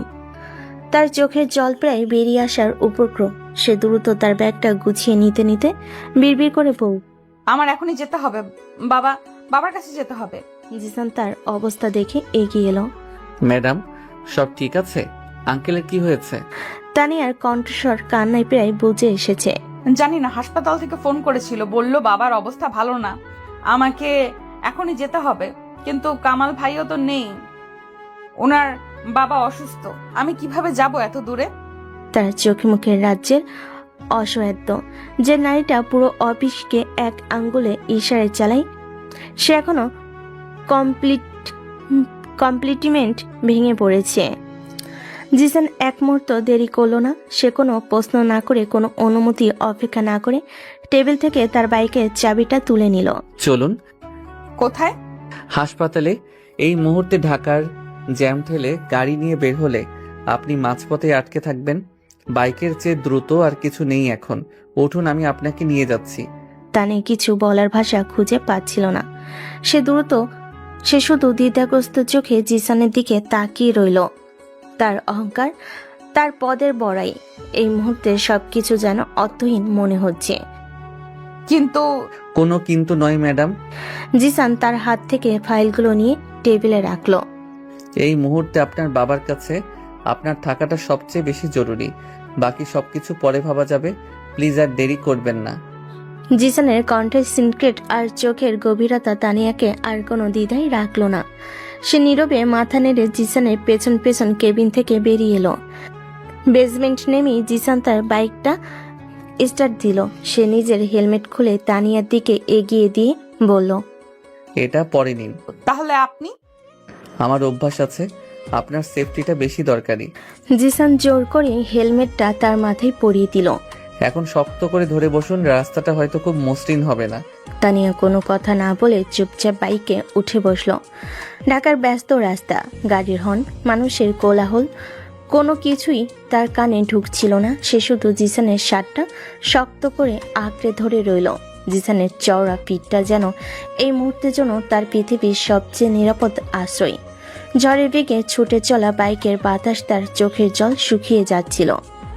হাসপাতালে পৌঁছাতেই তাদের 15 মিনিটের বেশি লাগলো না। তানিয়া বাইক থেকে নেমে দৌড়ে আইসিইউর দিকে ছুটে গেল। জিসান পার্কিংয়ে বাইকটা রেখে তার পেছন পেছন গেল। আইসিইউর কাছের দেওয়ালের ওপাশ থেকে তানিয়া তার বাবাকে দেখছে। রহমান চৌধুরীর শরীরে নানা রকম নল লাগানো, তিনি ঘুমিয়ে আছেন। ডাক্তার বেরিয়ে এসে তানিয়াকে আশ্বস্ত করলেন। ডাক্তারের কথা শুনে তানিয়ার শরীর থেকে যেন একটা বিশাল বোঝা নেমে গেল। সে ধপ করে করিডোরের একটা চেয়ারে বসে পড়ল এবং দুহাতে মুখ ঢেকে নিঃশব্দে কাঁদতে লাগলো। তার এতদিনে চেপে রাখা সব ভয়, সব যন্ত্রণা যেন আজ বাঁধ ভেঙে বেরিয়ে আসতে চাইছে। জিসান কোনো কথা না বলে একটু দূরে দাঁড়িয়ে রইল। সে তানিয়াকে তার মতো করে একা থাকতে দিল। কিছুক্ষণ পর সে পাশের দোকান থেকে এক বোতল পানি আর একটা স্যান্ডউইচ কিনে নিয়ে এলো। সে তানিয়ার পাশে বসে পানির বোতলটা তার দিকে এগিয়ে দিয়ে শান্ত গলায় বলল, একটু পানি খেয়ে নিন। আর কিছু খেয়ে নিন ম্যাডাম, আপনাকে অনেক ধকল পোহাতে হয়েছে। তানিয়া শুধু মুখ তুলে তাকালো। তার চোখ দুটো কান্নার কারণে লাল হয়ে আছে। সে কাঁপা কাঁপা হাতে পানির বোতলটা নিল, কিন্তু স্যান্ডউইচটা নিল না। আমার যেতে ইচ্ছে করছে না। খেতে ইচ্ছে না করলেও খেতে হবে। আঙ্কেল যদি ঘুম থেকে উঠে দেখেন তার শক্তিশালী মেয়েটা নিজে অসুস্থ হয়ে পড়েছে, তাহলে তিনি আরো বেশি চিন্তা করবেন। আপনাকে এখন নিজের জন্যও শক্ত থাকতে হবে। জিসানের এই কথাগুলো তানিয়া হৃদয়ে গিয়ে লাগলো। সে আর আপত্তি করলো না। চুপচাপ স্যান্ডউইচটা হাতে নিয়ে ছোট ছোট করে খেতে লাগলো। সেই রাতে জিসান কিছুই না বলে হাসপাতালে করিডোরে চুপচাপ তানিয়ার পাশে বসে রইল। সে কোনো অপ্রয়োজনীয় প্রশ্ন করলো না, কোনো সান্ত্বনা দেওয়ার চেষ্টাও করলো না। সে শুধু তার উপস্থিতি দিয়ে তানিয়াকে বোঝানোর চেষ্টা করলো যে এই কঠিন সময়ে সে একা নয়। মাঝরাতে তানিয়ার বাবা রহমান চৌধুরী জ্ঞান ফিরল। তিনি ইশারায় তানিয়াকে ডাকলেন। তানিয়া ভেতরে যাওয়ার আগে জিসানের দিকে একবার ফিরে তাকালো। তার চোখে ছিল একরাশ কৃতজ্ঞতা। ভোর হওয়ার ঠিক আগে তানিয়া আইসিইউ থেকে বেরিয়ে এলো। তার মুখে এখন স্বস্তির ছাপ। বাবা এখন অনেক ভালো আছেন, আমার সাথে কথাও বলেছেন। জিসান চেয়ারে বসে ঘুমিয়ে পড়েছিল। তানিয়ার ডাকে তার ঘুম ভেঙে গেল। সে উঠে দাঁড়িয়ে আড়মোড়া ভেঙে বলল, আলহামদুলিল্লাহ, চলুন তাহলে আপনাকে বাড়ি পৌঁছে দেই, আপনারও বিশ্রাম দরকার। ফেরার পথও বাইকে কোনো কথা হলো না, কিন্তু এবারে নীরবতাটা ছিল অনেক বেশি সহজ, অনেক বেশি ভরসাপূর্ণ। তানিয়ার বাড়ির সামনে এসে জিসান বাইক থামালো। তানিয়া হেলমেটটা খুলে জিসানের হাতে দিয়ে শান্ত গলায় বলল, আজকে রাতের জন্য আমি আপনাকে কিভাবে ধন্যবাদ জানাবো তা আমার জানা নেই জিসান। এই প্রথমবার সে জিসানকে মিস্টার ছাড়া শুধু নামে ডাকলো। জিসান মৃদু হাসলো। ধন্যবাদ দেওয়ার কোনো প্রয়োজন নেই ম্যাডাম, আমি শুধু আমার দায়িত্ব পালন করেছি, একজন সহকর্মী হিসেবে, একজন মানুষ হিসেবে। আপনি বাসায় গিয়ে একটা লম্বা ঘুম দেবেন, আর অফিসে আসার জন্য একদম তাড়াহুড়ো করবেন না। জি ম্যাডাম। তানিয়া আর কিছু না বলে তার ফ্ল্যাটের দিকে হেঁটে গেল। হুট করে আবার পিছন ঘুরে বলল, জি ম্যাডাম। বাসায় গিয়ে ঘুমাবেন, কিন্তু মোবাইল আবার নতুন কোনো মিম বানানোর চিন্তা যেন না আসে। ঠিক আছে ম্যাডাম। ঠিক আছে, মনে থাকে যেন। আগামীকাল অফিসে দেখা হবে। ইনশাআল্লাহ ম্যাডাম। ইনশাল্লাহ। আল্লাহ হাফেজ। জিসান কিছুক্ষণ তার যাওয়ার পথের দিকে তাকিয়ে থেকে তারপর নিজের বাইকটা স্টার্ট দিল। সে জানতো আজকের এই রাতটা তাদের দুজনের সম্পর্কের এক নতুন উচ্চতায় নিয়ে গেছে। তারা এখন শুধু বস আর কর্মচারী নয়, তারা একে অপরের সবচেয়ে কঠিন সময়ের সঙ্গী। সেদিন বিকেল 4টায় ঘুম ভাঙল জিসানের। প্রায় একটানা 10 ঘন্টা ঘুমানোর পর শরীরটা কিছুটা ঝরঝরে লাগছে। সে বিছানা থেকে উঠে ফ্রেশ হয়ে দেখল তার ফোন ভর্তি মিসড কল আর মেসেজ। বেশিরভাগই অফিসের কবিরের একটা মেসেজ লেখা। ভাই আপনি কই? ম্যাডামও অফিসে আসেননি, আপনিও উঠাও, কাহিনী কি? জিসান একটা দীর্ঘশ্বাস ফেলে কবিরকে ফোন দিয়ে সংক্ষেপে জানালো যে সে আজ অফিসে যাবে না। তারপর সে রান্নাঘরে গিয়ে কফি বানাতে লাগলো। গতকাল রাতে ঘটনাগুলো তার মাথায় সিনেমার মতো ঘুরছিল। তানিয়া সেই অসহায় কান্না ভেজা মুখটা সে কিছুতেই ভুলতে পারছিল না। ঠিক তখনই তানিয়ার নম্বর থেকে তার ফোনে একটি মেসেজ এলো। ঘুম হয়েছে? আশা করি আপনি আমার কথা শুনে বিশ্রাম নিয়েছেন। আমি আজ অফিসে যাব না, আপনিও ছুটি নিন। আর হ্যাঁ, বাবার অবস্থা এখন স্থিতিশীল। আপনার সাহায্যের জন্য আবারও ধন্যবাদ। মেসেজটা পড়ে জিসানের ঠোঁটের কোণে হাসি ফুটে উঠল। সে দ্রুত রিপ্লাই লিখল, ঘুমের স্টক প্রায় শেষ করে ফেলেছি ম্যাডাম, আপনি চিন্তা করবেন না, আমি ভালো আছি। আঙ্কেলের খবর শুনে খুব ভালো লাগলো, আপনারও বিশ্রাম দরকার, টেক কেয়ার। এই মেসেজ চালাচালির পর দুজনের মনে হলো আজ অফিসে না গিয়ে ঠিকই করেছে। কিন্তু পরের দিন সকালে অফিসে ঢোকার পর পরিবেশটা কেমন যেন অদ্ভুত লাগলো। তানিয়া আর জিসান প্রায় একই সময়ে অফিসে পৌঁছালো। লিফটের সামনে দুজনে দেখা হতেই এক অস্বস্তিকর নীরবতা নেমে এলো। জিসান প্রথমেই নীরবতা ভাঙল। Good morning madam. Good morning. আজ সকালে হাসপাতাল থেকে কল এসেছিল, তিনি এখন পুরোপুরি বিশ্রামে আছেন।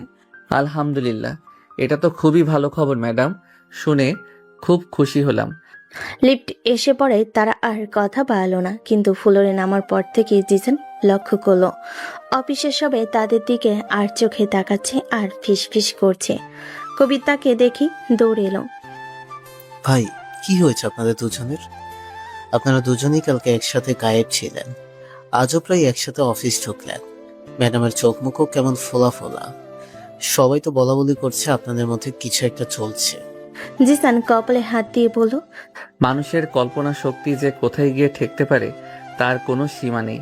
আরে ম্যাডামের বাবা অসুস্থ ছিলেন, তাই আমি শুধু তাকে একটু সাহায্য করেছি। ও এই ব্যাপার। আমি তো শুনেছিলাম আপনারা নাকি পালিয়ে বিয়ে করতে গেছিলেন। চুপ করো ফাজিল, জিসান কবিরের মাথায় একটা চাটি মেরে নিজের ডেস্কে গিয়ে বসলো, কিন্তু সে বুঝতে পারছিল অফিসের এই গুঞ্জন সহজে থামা নয়। বিকেলে কাজের চাপে জিসানের মাথা ধরে গেল। সে অফিসের পেন্ট্রিতে গেল এক কাপ কড়া কফি বানানোর জন্য। কফির পাউডার আর চিনি নিয়ে এসে মগ রাখার তাকের দিকে হাত বাড়াতে দেখল তার ব্যক্তিগত মগটা, যেটা সে বাসা থেকে এনেছিল, সেটা পরিষ্কার করেনি। গতকালের কফির দাগ লেগে আছে। ধুর, ক্লিনার ছেলেটা আমার মগটা ধুয়েও রাখিনি। এখন আমি কিসে কফি খাবো? সে এদিক ওদিক তাকাতে গিয়ে হঠাৎ দেখল কাউন্টারের এক কোণায় ধুয়ে পরিষ্কার করে রাখা একটা সাদা পোর্সোলিনের মগ রাখা আছে। মগটার ডিজাইন খুব সিম্পল কিন্তু এলিগ্যান্ট। জিসান এক মুহূর্তে চিনে ফেল এটা তানিয়ার মগ। সে প্রায় এই মগে ব্ল্যাক কফি খায়। এক মুহূর্তের জন্য সে ইতস্তত করল বসের মগ ব্যবহার করাটা ঠিক হবে কিনা তা নিয়ে এসে দ্বিধায় পড়ে গেল। জিসান বিবি করে বলল, না, কি আর হবে, উনি তো আর জানতে পারছেন না। আর তাছাড়া আমার এখন ক্যাফেইনের প্রয়োজন, নীতি শাস্ত্রের নয়। এভাবে সে তানিয়ার মগে নিজের জন্য কফি ঢালল। গরম মগটা হাতে নিয়ে সে যখন প্যান্ট্রি থেকে বের হতে যাবে, ঠিক তখনই দরজায় তানিয়ার সাথে তার ধাক্কা লাগার উপক্রম হলো। তানেও কফি নিতেই এসেছিল। তার অবস্থাটাও জিসানের মতোই খুব একটা ভালো নয়। চোখের নিচে কালি জমেছে, চেহারায় ক্লান্তির ছাপ, তবে সে খুব পরিপাটি করে তৈরি হয়ে এসেছে যাতে কেউ তার ভেতরের অবস্থাটা বুঝতে না পারে। জিসানের হাতে নিজের মগটা দেখে তানিয়া এক মুহূর্তের জন্য থমকে গেল। তার ভুরু সামান্য কুঁচকে গেল। জিসানের বুকের ভেতরটা ধড়াস করে উঠল। সে ধরা পড়ে যাওয়ার ভয়ে শুকনো মুখে বলল, ম্যাডাম, শুভ বিকেল। আমি আসলে আমার মগটা খুঁজে পাচ্ছিলাম না, তাই। তানিয়া তার কথা শেষ করতে দিল না। সে জিসানের ক্লান্ত মুখের দিকে এবং তার হাতে ধরা কফির দিকে শান্ত দৃষ্টিতে তাকালো। তার মুখে কোনো বিরক্তি নেই, কোনো রাগ নেই। সে শুধু শান্ত গলায় জিজ্ঞেস করলো, সমস্যা নেই। এই বলে সে কফি মেশিনের দিকে এগিয়ে গেল, যেন জিসানের তার মগ ব্যবহার করাটা কোনো বড় ঘটনাই নয়। সে একটা ডিসপোজেবল কাপ হাতে নিতেই জিসান দ্রুত বলে উঠল, ম্যাডাম প্লিজ, আপনি এটাতেই নিন। আমি তো মাত্র এক চুমুক দিয়েছি, আপনি বরং এটা শেষ করুন। আমার চেয়ে আপনারই এখন এটা বেশি দরকার। তানিয়া জিসানের বাড়িয়ে দেওয়া মগের দিকে তাকালো। যে বস তার ব্যক্তিগত জিনিসের অন্য কারো ছোঁয়া পর্যন্ত সহ্য করতে পারত না, সে আজ কোনো দ্বিধা করল না। পুরোটা লাগবে না, আমরা শেয়ার করতে পারি। এই বলে সে জিসানের হাত থেকে মগটা নিল এবং ছোট্ট একটা চুমুক দিল। তারপর সে আবার মগটা জিসানের দিকে ফিরিয়ে দিয়ে বলল, এবার আপনার পালা। সে কাপা কাপা হাতে মগটা নিল। যে জায়গায় তানিয়ার ঠোঁট লেগেছিল ঠিক সে জায়গাতে নিজের ঠোঁট ছুঁয়ে সে কফিতে এক চুমুক দিল। কফির উষ্ণতার চেয়েও তানিয়ার ঠোঁটের স্পর্শের উষ্ণ অনুভূতিটা যেন তার সারা শরীরে বিদ্যুৎ বইয়ে দিল। একই মগ থেকে কফি শেয়ার করতে লাগলো তারা। এই ছোট্ট কাজটা, এই সাধারণ মুহূর্তটা তাদের দুজনের মধ্যে থাকা শেষ অদৃশ্য দেওয়ালটাকেও যেন ভেঙে চুরমার করে দিল। এখন আর কোনো বস নেই, কোনো কর্মচারী নেই, আছে শুধু দুজন ক্লান্ত মানুষ যারা একে অপরের কঠিন সময়ের পাশে ছিল এবং একে অপরের শক্তি হওয়ার চেষ্টা করেছে। কয়েক চুমুক কফি শেষ করার পর তানিয়া নিজেকে কিছুটা সামলে নিল। সে মগটা কাউন্টারে রেখে পেশাগত গলায় ফিরে যাওয়ার চেষ্টা করে বলল, আপনি ফিনিক্স গ্রুপের ফাইলটা নিয়ে কেবিনে আসুন, আমাদের হাতে বেশি সময় নেই। অবশ্যই ম্যাডাম, আমি 5 মিনিটের মধ্যেই সব ফাইল নিয়ে আপনার কেবিনে আসছি। তানিয়া আর কিছু না বলে প্যান্ট্রি থেকে বেরিয়ে গেল। কিন্তু তার চলে যাওয়ার পরও জিসান কিছুক্ষণ সেখানেই দাঁড়িয়ে রইল। তার হাতে তখনও কফির উষ্ণতা আর ঠোঁটে লেগে আছে একই মগের স্বাদ। সেই মগটার দিকে তাকিয়ে মুচকি হাসলো, যে মগটা কিছুক্ষণ আগেও ছিল শুধু তার বসের ব্যক্তিগত সম্পত্তি, সেটা এখন তাদের দুজনের একটি শেয়ার্ড মেমোরি হয়ে গেল। জিসান বুঝতে পারল তাদের দুজনের অজান্তে তাদের গল্পটা এক নতুন দিকে মোড় নিচ্ছে। এই গল্পে এখন আর শুধু বুদ্ধির যুদ্ধ নেই, আছে বিশ্বাস, নির্ভরতা আর এক কাপ কফিতে ভাগ করে নেওয়া নীরব অনুভূতি। দেখেছিস আশফাক, জিসান ছেলেটা কিভাবে তরতর করে উপরে উঠে যাচ্ছে?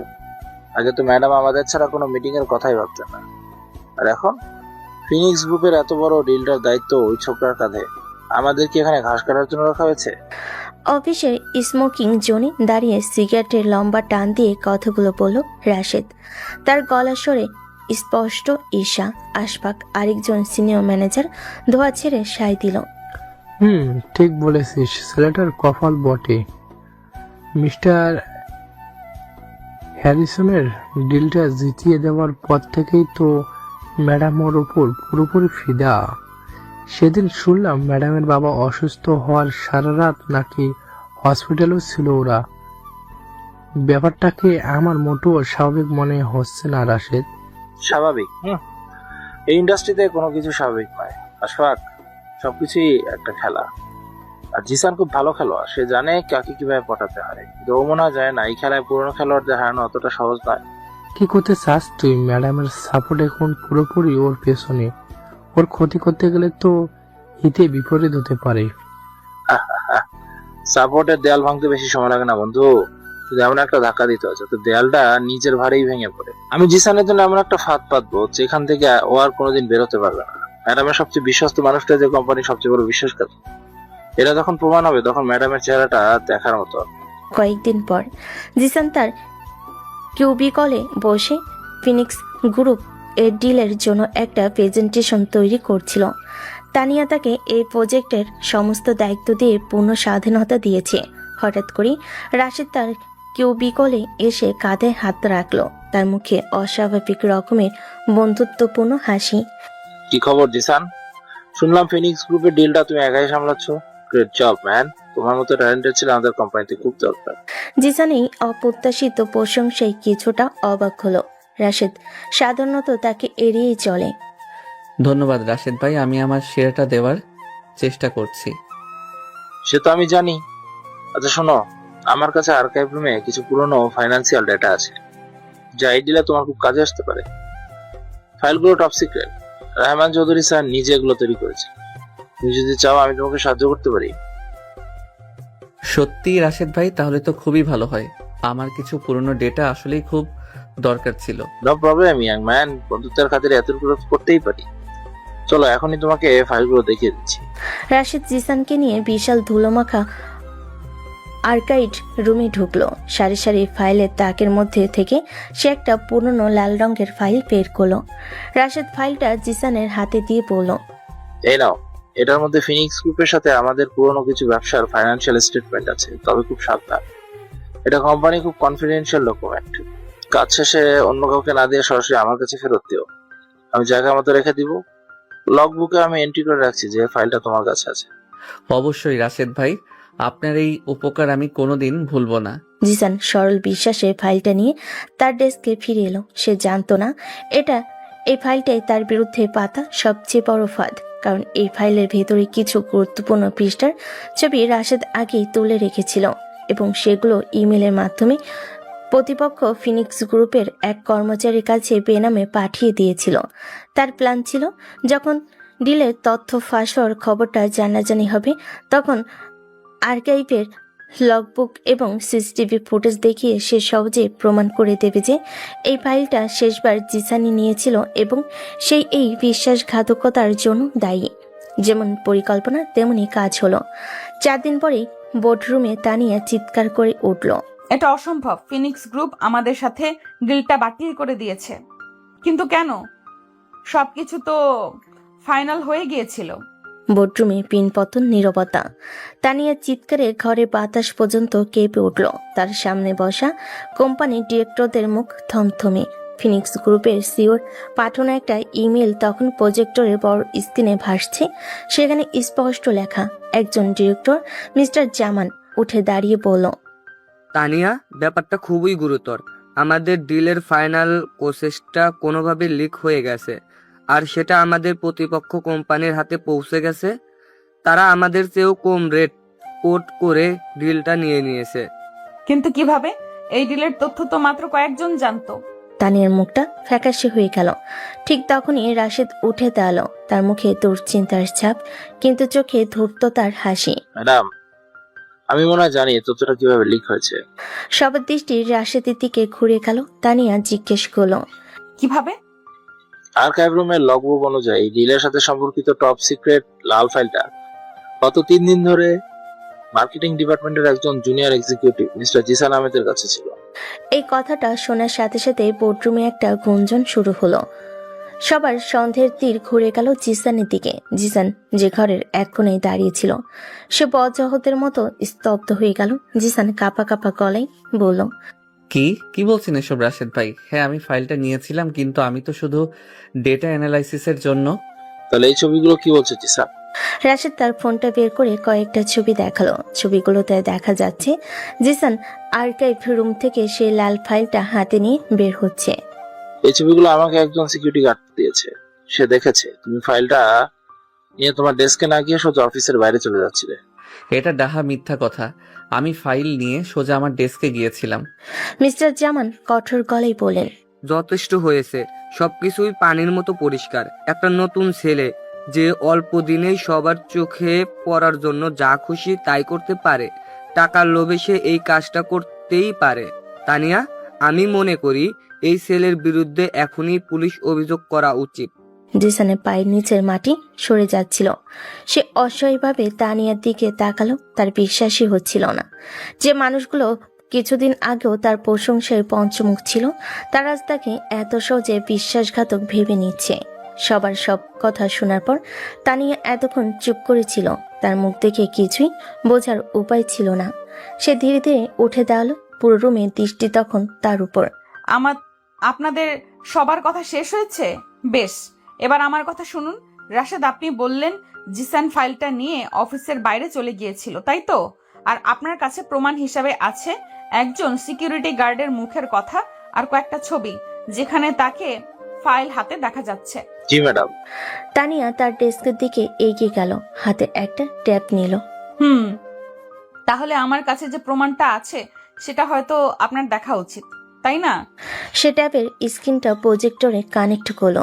স্ক্রিনে ভেসে উঠল অফিসের পার্কিং লটে সিসিটিভি ফুটেজে দেখা যাচ্ছে, দেখুন, জিসান যেদিন সন্ধ্যায় অফিস থেকে বের হচ্ছে, কিন্তু তার হাতে কোনো ফাইল নেই।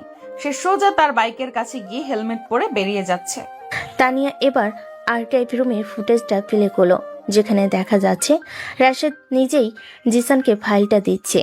ফুটেজ অনুযায়ী জিসান ফাইলটা নিয়েছিল বিকেল 5টায় আর অফিস থেকে বের হয়েছে সন্ধ্যা 7টায়। রাশেদ, আপনার কি মনে হয় কোনো বিশ্বাসঘাতক তথ্য পাচার করার জন্য 2 ঘন্টা ধরে অফিসে বসে থাকবে আর তারপর খালি হাতে বেরিয়ে যাবে? কিন্তু গার্ড তো আমাকে বললো। কোন গার্ড? সেই গার্ড যাকে আপনি গতকাল বিকেলে আপনার কেবিনে ডেকে পাঠিয়েছিলেন, সেই গার্ড যার বাচ্চার স্কুলের অ্যাডমিশনের জন্য আপনি সুপারিশ করেছেন। এই কথায় রাশেদের কপালে বিন্দু বিন্দু ঘাম জমতে শুরু করলো। সে বুঝতে পারছিল তার খেলাটা ধরে ফেলেছে তানিয়া। তানিয়া এবার ডিরেক্টরদের দিকে ফিরে বলল, আমি মানছি আমাদের তথ্য লিক হয়েছে, কিন্তু তার জন্য জিসান দায়ী নয়।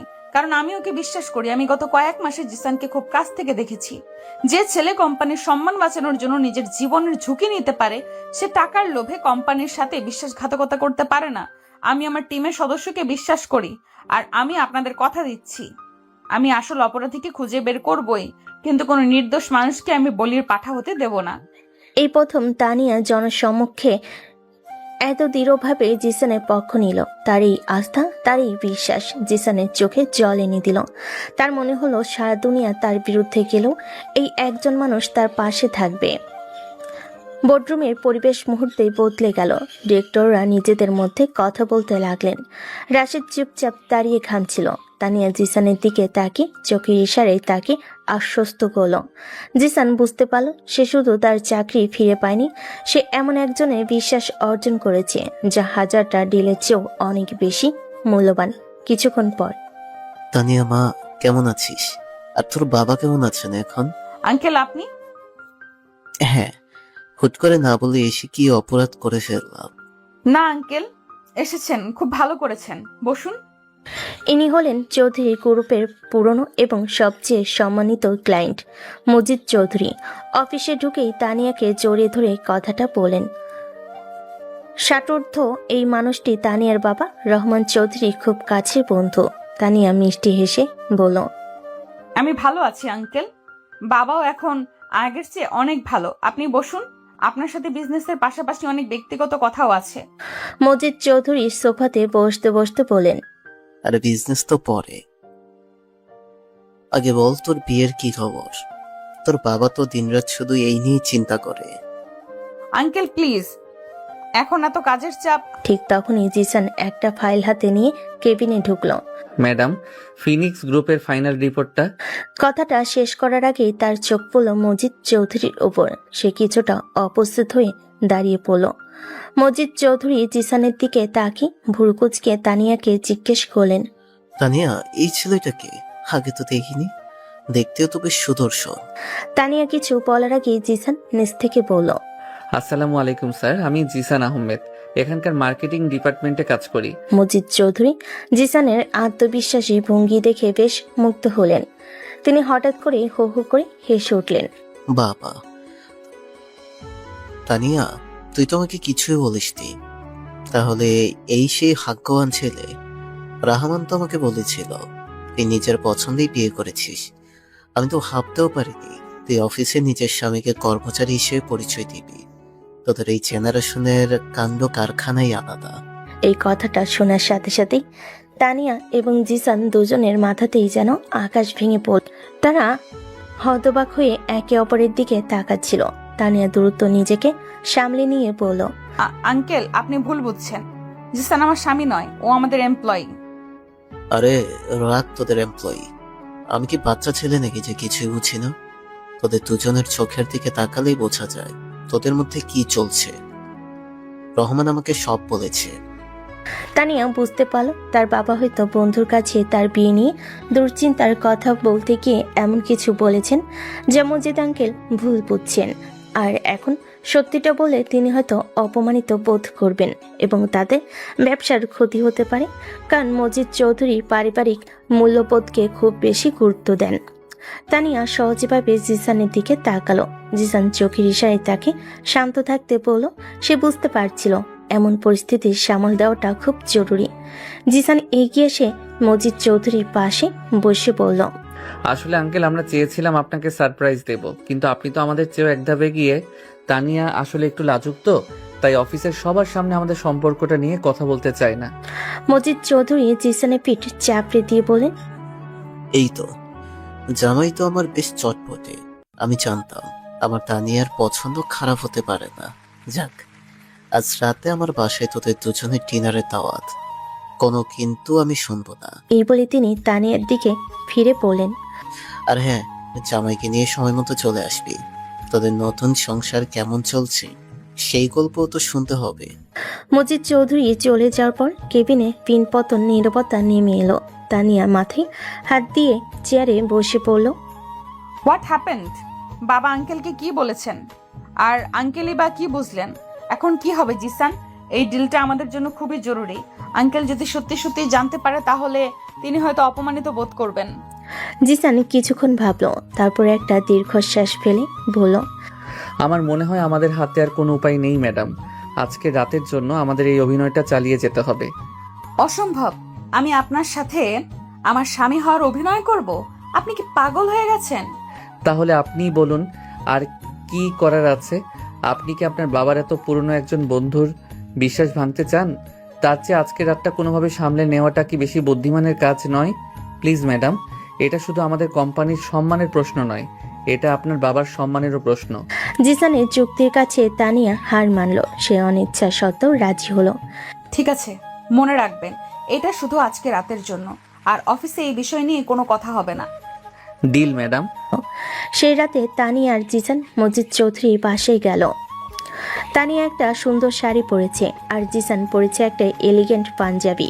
তাদের দুজনকে একসাথে দেখে সত্যি মনে হচ্ছিল তারা এক সুখী নব দম্পতি। ডিনারের পুরোটা সময় জুড়ে চলল তাদের অসাধারণ অভিনয়। জিসান তার স্বাভাবিক রসবোধ দিয়ে পুরো আসর মাতিয়ে রাখলো। সে তানিয়ার প্লেটে খাবার তুলে দিচ্ছিল, তার প্রশংসা করছিল আর তাদের প্রেমের মজার মজার গল্প শোনাচ্ছিল। জিসান তানিয়ার দিকে তাকিয়ে বলল, জানেন আঙ্কেল, ও তো বাইরে থেকে দেখতে খুব কঠিন, অফিসের সবাই ওকে ভয় পায়, কিন্তু বাড়ির ভেতরে ও একদম অন্যরকম। মাঝে মাঝে তো এমন বাচ্চামো করে যা দেখলে আপনি অবাক হয়ে যাবেন। তানিয়া প্রথমে কিছুটা অস্বস্তিতে থাকলো। জিসানের সহজ সাবলীল অভিনয় দেখে সেও ধীরে ধীরে তাল মেলাতে শুরু করলো। সেও জিসানের দিকে তাকিয়ে হাসছিল, তার কথাই সায় দিচ্ছিল। তানিয়া জিসানের দিকে তাকিয়ে বলল, আর ও কম যায় না। আঙ্কেল সারাক্ষণ আমাকে হাসানোর জন্য এমন কাণ্ড করে। ওর জন্যই আমার এত কাজের চাপ ও হালকা মনে হয়। অভিনয়ের সময় তাদের খুনসুটি, একে অপরের প্রতি নকল যত্ন, এই সব কিছুই কেমন যেন সত্যি সত্যি মনে হতে লাগলো।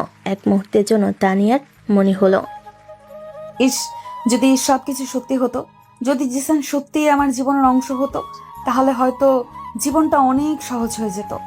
ডিনার শেষে মজিদ চৌধুরীর বাসা থেকে ফেরার পথে গাড়িতে এক অদ্ভুত ভারী নীরবতা বিরাজ করছিল। ড্রাইভার গাড়ি চালাচ্ছে আর পেছনে জিসান আর তানিয়া বসে আছে দুই প্রান্তে। জানালার বাইরে তাকিয়ে দুজনের মধ্যেই তখন চলছে তোলপাড়। নীরবতাটা অসহনীয় হয়ে উঠলে তানিয়া নিজেই প্রথম কথা বলল। তার কণ্ঠস্বর ছিল খুবই শান্ত, প্রায় ফিসফিসের মতো। অভিনয়টা কিন্তু খারাপ করেননি আপনি।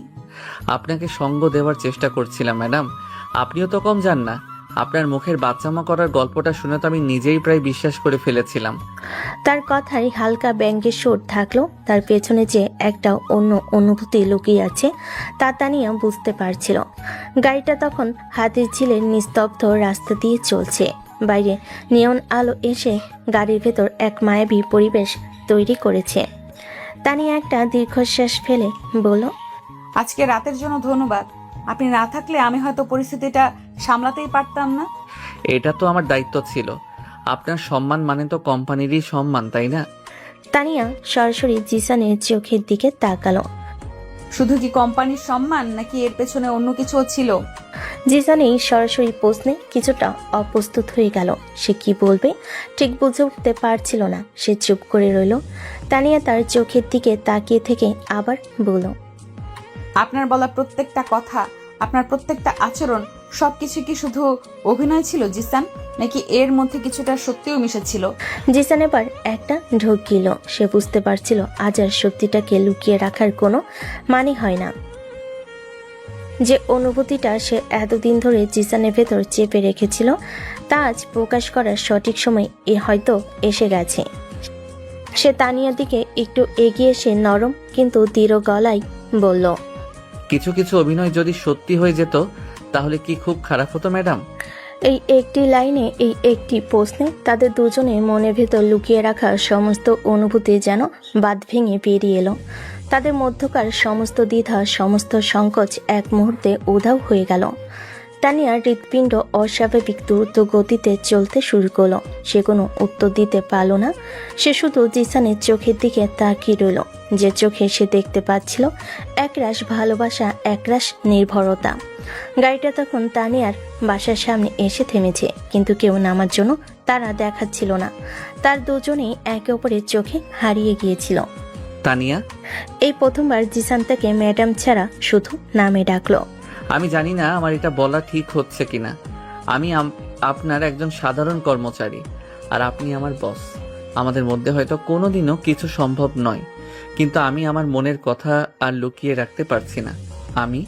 আমি মনে হয় আপনাকে চাইতে শুরু করেছি। কথাগুলো শোনার জন্য তানিয়া হয়তো প্রস্তুত ছিল না, কিন্তু তার মন হয়তো এটাই শুনতে চেয়েছিল।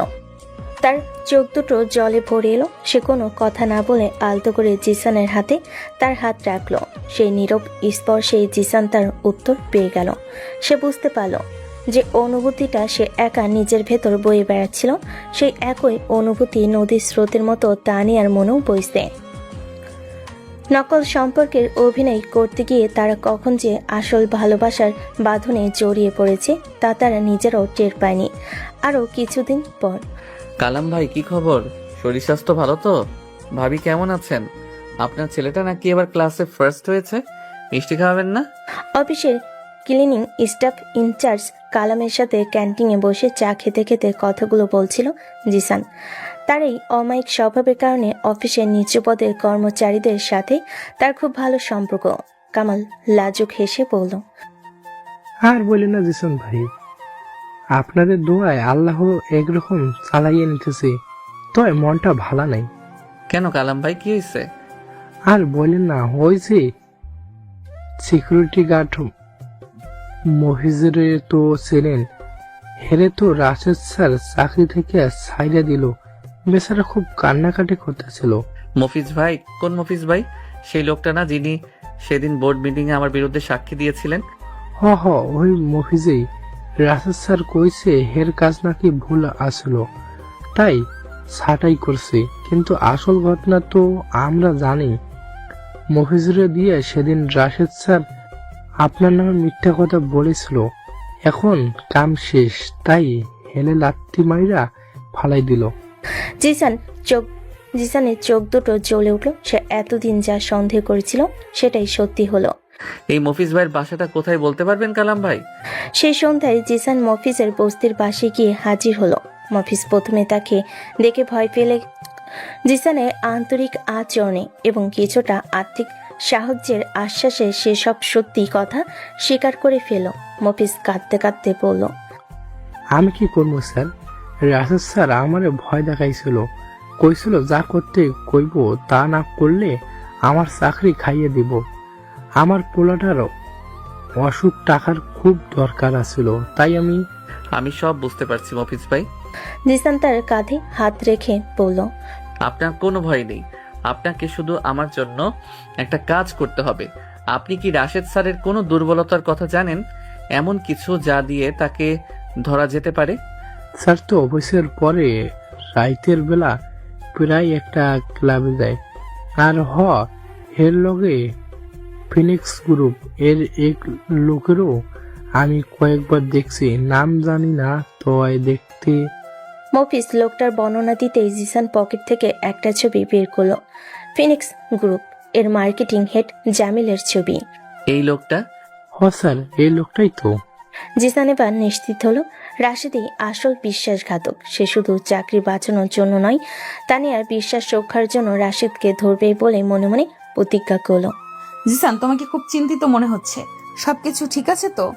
রাশেদকে নিয়ে তুমি যা যা বলেছো, এরপর থেকে আমিও ওর উপর নজর রাখছি, কিন্তু প্রমাণ ছাড়া তো কিছু করা যাচ্ছে না।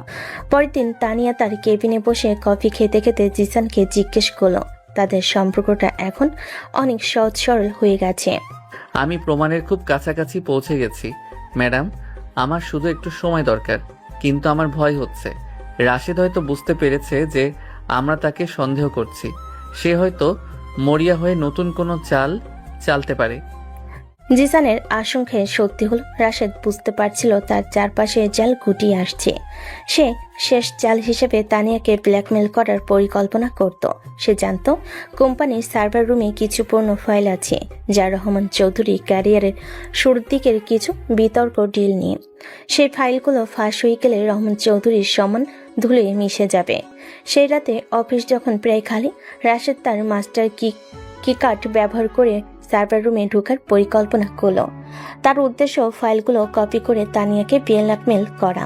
যদি তানিয়া তাকে কোম্পানি থেকে মোটা অঙ্কের টাকা দিয়ে সরে যাওয়ার ব্যবস্থা না করে, তাহলে সে ফাইলগুলো মিডিয়ায় ফাঁস করে দেবে। জিসান ফোনে কামালকে জিজ্ঞেস করলো, কালাম ভাই, আপনি নিশ্চিত তো রাশেদ স্যার আজ রাতে অফিসে দেরি পর্যন্ত থাকবেন বলেছেন? ভাই আমারে কইছে সব গেট বন্ধ করে দিতে, এর নাকি কি জরুরি কাজ আছে। ঠিক আছে, আপনি শুধু সার্ভার রুমের করিডোরের সিসিটিভি ক্যামেরাটা কোনোভাবে 10 মিনিটের জন্য অফ রাখার ব্যবস্থা করতে পারবেন? পারমু ভাই, কিন্তু কেন? সেটা আপনি পরে জানতে পারবেন, শুধু আমার উপর বিশ্বাস রাখুন। জিসান ফোনটা রেখে দিল। সে আগেই অনুমান করেছিল রাশেদ সার্ভার রুমে কিছু একটা করার চেষ্টা করবে। সে অফিসের পেছনে দরজা দিয়ে অন্ধকারে লুকিয়ে রইল। রাত 10টার দিকে রাশেদ সাবধানে সার্ভার রুমে ঢুকলো। সে ফাইল কপি করতে শুরু করবে, ঠিক আগ মুহূর্তে ঘরের বাতি জ্বলে উঠল। দরজায় জিসানকে দাঁড়িয়ে থাকতে দেখে রাশেদের রক্ত হিম হয়ে গেল। জিসান শান্ত গলায় বলল, খেলা শেষ রাশেদ ভাই। তুই এখানে কিভাবে? যেভাবে আসি না কেন, আপনার মুখোশটা খোলার জন্য এসেছি। চুপচাপ পেন ড্রাইভটা আমার হাতে দিন। রাশেদ মরিয়া হয়ে উঠল। সে চিৎকার করে বলল, কখনোই না। এই বলে সে জিসানের উপর ঝাঁপিয়ে পড়ল। কোনো ফিল্মি মারামারি নয়, বরং একটা ধস্তাধস্তি শুরু হলো। রাশেদ গায়ের জোরে জিসানকে কাবু করার চেষ্টা করছিল, আর জিসান বুদ্ধি খাটিয়ে নিজেকে বাঁচাচ্ছিল। এক পর্যায়ে রাশেদ টেবিলের উপরে রাখা একটা পেপার তুলে জিসানের মাথায় মারতে গেল। জিসান সরে গেল, ভারী জিনিসটা তার বাহুতে এসে লাগলো। যন্ত্রণায় জিসান চিৎকার করে উঠল, কিন্তু সে রাশিদকে ছাড়ল না। সে তার শরীরের সমস্ত শক্তি দিয়ে রাশিদকে ধাক্কা মেরে মাটিতে ফেলে দিল এবং একটা নেটওয়ার্ক কেবল দিয়ে তার হাত দুটো বেঁধে ফেলল। ঠিক তখনই তানিয়া সিকিউরিটি নিয়ে সেখানে পৌঁছালো। সে কালামের কাছ থেকে খবর পেয়ে ছুটে এসেছে। রাশেদের এই অবস্থা আর জিসানের রক্তাক্ত বাহু দেখে সে শিউরে উঠল। জিসান, তোমার হাত। আমি ঠিক আছি, আগে এই বিশ্বাসঘাতকটাকে পুলিশের হাতে তুলে দেন। রাশেদকে সিকিউরিটির গার্ডরা নিয়ে চলে গেল। উফ, আস্তে লাগছে তো। তানিয়ার বিলাসবহুল ফ্ল্যাটের সোফায় বসে আছে জিসান। তানিয়া তুলো দিয়ে তার বাহুর ক্ষতটা পরিষ্কার করে দিচ্ছে। তার চোখ দুটো জলে টলমল করছে। তানিয়া প্রায় ধমকের সুরে বলল, চুপ করুন, একদম কথা বলবেন না। ডাক্তার কি বলেছেন শুনেছেন তো? আর একটু হলেই ফ্র্যাকচার হয়ে যেত। এত সাহস আপনি কোথায় পান? কেন গিয়েছিলেন একা একা ওর সাথে লড়তে? তাহলে কি করতাম? আপনার বাবার সম্মান নষ্ট হতে দিতাম? তাছাড়া আমি তো জানতাম আপনি আমার জন্য আসবেনই। এই কথাটা শোনার পর তানিয়া নিজেকে ধরে রাখতে পারল না। তার চোখ থেকে টপ টপ করে জল গড়িয়ে পড়ল জিসানের হাতের উপর। আমার জন্য তুমি নিজের জীবনকে এভাবে বিপদে ফেলতে পারো না জিসান। এই প্রথম তানিয়ার মুখ থেকে তুমি সম্বোধন বের হলো। তানিয়া কান্না জড়িত কণ্ঠে বলল, যদি তোমার বড় কিছু হয়ে যেত তাহলে আমি কি করতাম? জিসান তার ভালো হাতটা দিয়ে আলতো করে তানিয়ার গাল থেকে চোখের জল মুছে দিল। সে নরম গলায় বলল, যার জন্য জীবনটা সুন্দর মনে হয়, যার জন্য বেঁচে থাকতে ইচ্ছে করে, তার জন্য বিপদে না পড়লে সেই জীবনের অর্থ কি ম্যাডাম? চুপ, একদম ম্যাডাম বলবে না। আমিও তোমাকে চাইতে শুরু করেছি জিসান। আমি তোমাকে খুব ভালোবাসি। আমি বুঝতে পারিনি কখন আমার এই পাথরের মতো মনটা তোমার ভালোবাসার কাছে হেরে গেছে। প্লিজ আমাকে ছেড়ে কোথাও যেও না। আমিও তোমাকে ভালোবাসি।